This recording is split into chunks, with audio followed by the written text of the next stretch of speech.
সারা বাংলাদেশের মধ্যে লিচুর রাজধানী বলা হয় ঈশ্বরদী আওতাপাড়াকে। হ্যাঁ বন্ধুরা, আমি এখন বর্তমানে আওতাপাড়া সেই একটা বিশাল বাগানের মধ্যে এসেছি। দেখুন, যেখানে সেখানে লিচু ধরে আছে। এই যে আমার এই সাইড দিয়ে মানে নিচে ওই দেখুন থোকায় থোকায় লিচু ধরে আছে, কত সুন্দর মাশাল্লাহ।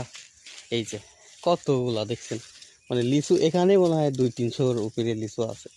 তো বন্ধুরা, যদি ন্যাচারালভাবে যদি আপনাদের লিচু খাওয়ার ইচ্ছা থাকে তাহলে অবশ্যই আপনাদের পাবনা ঈশ্বরদীর আওতাপাড়ার মধ্যে আসতে হবে, বা তার আশেপাশে অনেক কটা গ্রাম মিলে অনেক লিচু।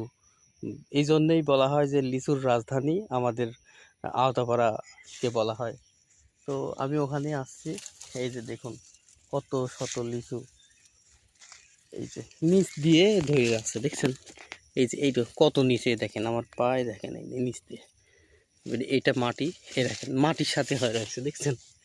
তো যাই হোক, এই যে লিচুগুলা অনেকটাই সুস্বাদু হয়। আমি যতটুকুন জানি যে দিনাজপুরেও অনেক লিচু হয়, কিন্তু এখানকার লিচুর মতো অত সুস্বাদু হয় না। আমি এটা শুনেছি আর কি, এটা কতটুকু সত্য আমি যেহেতু যাই নাই। অনেক বেশি সুস্বাদু এখানকার লিচু। ওখানকার লিচু ভালো, ওখানকার লিচু যেহেতু সেরা, এই জন্যে আমি শুনেছি যে ওই লিচুগুলা মানে এখানকার থেকে একটু নর্মাল সুস্বাদু হয় আর কি। তো যাই হোক, এখানকার লিচুগুলো অনেকটাই ভালো মাশাল্লাহ।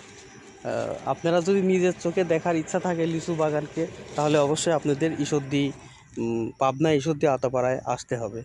ধন্যবাদ বন্ধুরা।